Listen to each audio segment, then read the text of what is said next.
Welcome to the ESPN Esports studio. I'm Phil Murphy.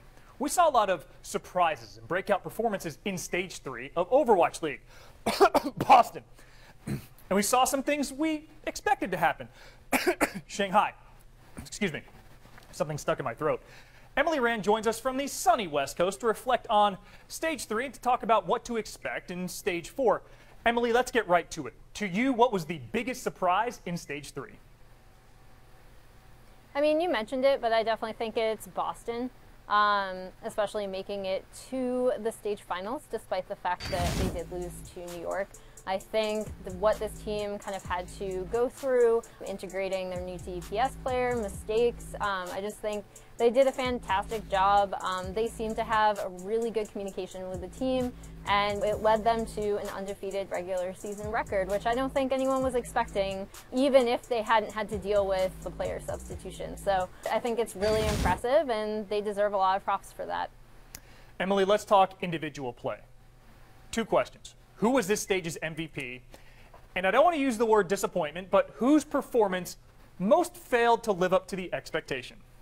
So I think if you're looking at stage MVPs, Fissure is definitely one to look at, despite the fact that the Gladiators did not advance to the finals. I think he continued to just show an insane level of play for that team, and since the team really has learned how to play better with him and integrated him more, since from what we saw from him and the Gladiators in Stage 2, I think it was really impressive that they also made it to stage playoffs. They had a really good run, and Fissure is such a huge part of that team.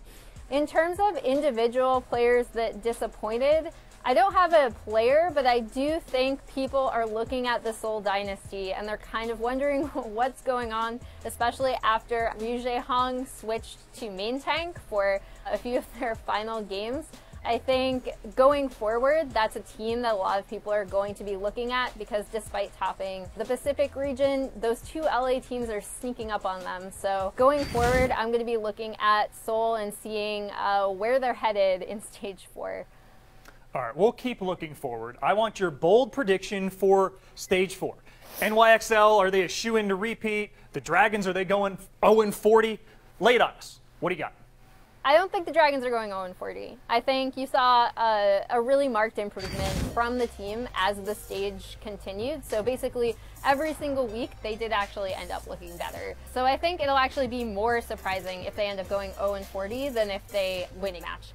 I think for NYXL, they're still my shoe-in for stage playoffs, finals, and also just general season. They have so much flexibility with that team. They really know how to use their substitutions. Every single line works so well together. They all trust each other.